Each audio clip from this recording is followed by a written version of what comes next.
So we will see how the data stacks up.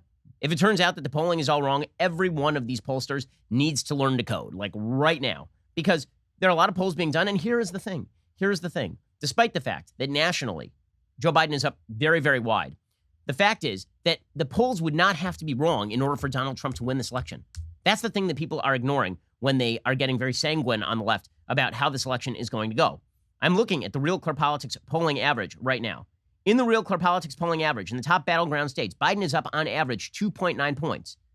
And nationally, he's up anywhere from 6 to 10 points by virtually every poll. But in the battleground states, Biden is up not all that much. In Florida, it's within margin of error. In North Carolina, margin of error. In Iowa, there was a big poll that came out over the weekend. We'll talk about it in a second, in which Joe Biden was down at 41%. And this is a pretty well-respected poll. And Donald Trump was at 48%.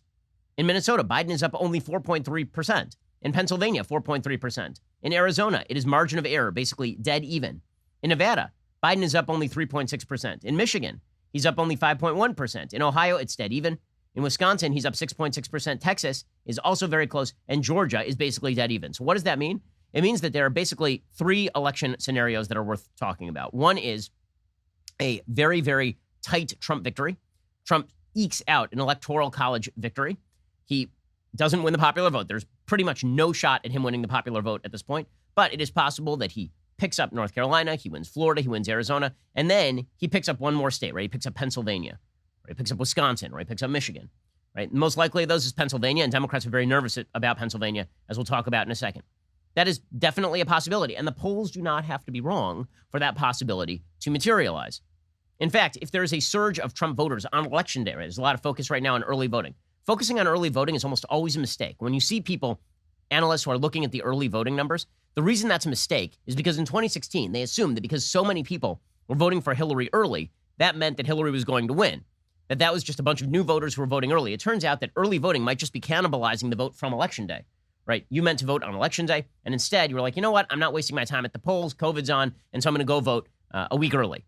So you didn't vote twice, right? I mean, you voted once. So it's not as though your early vote mattered more than your late vote.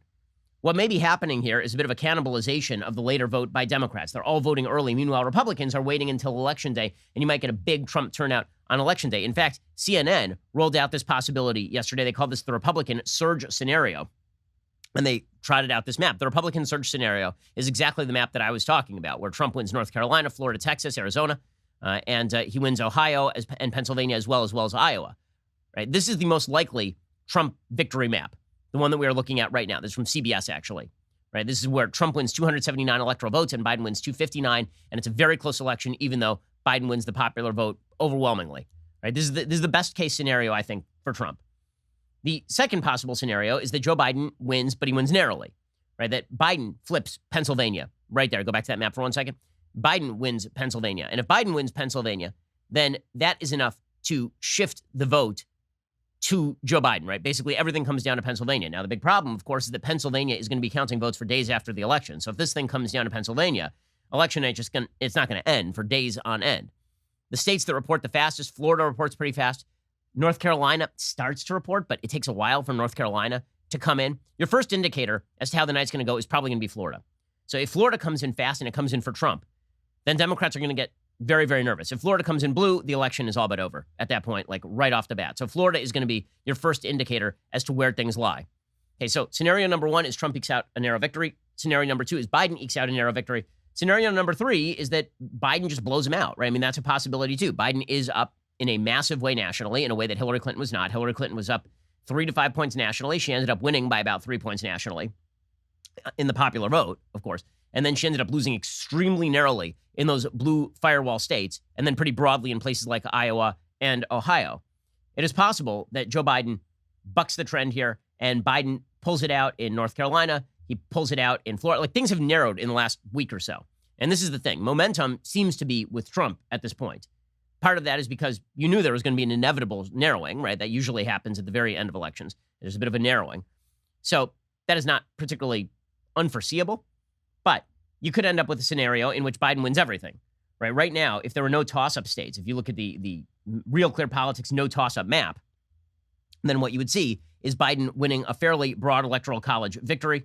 He'd win 335 electoral votes if the election were to hold up to the Real Clear Politics polling average, including pulling out Florida and Georgia and Arizona.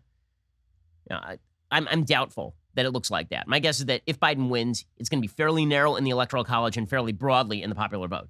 So those are your three scenarios. Biden blowout, Biden narrow victory, Trump narrow victory. Right? Those are the three scenarios, and none of them are impossible. So Nate Silver over at 538 has a piece today titled, "I'm here to remind you that Trump can still win." Right now, sort of the analysts are suggesting that he has a 10% shot at winning, but he says a 10% shot is not a 0% shot.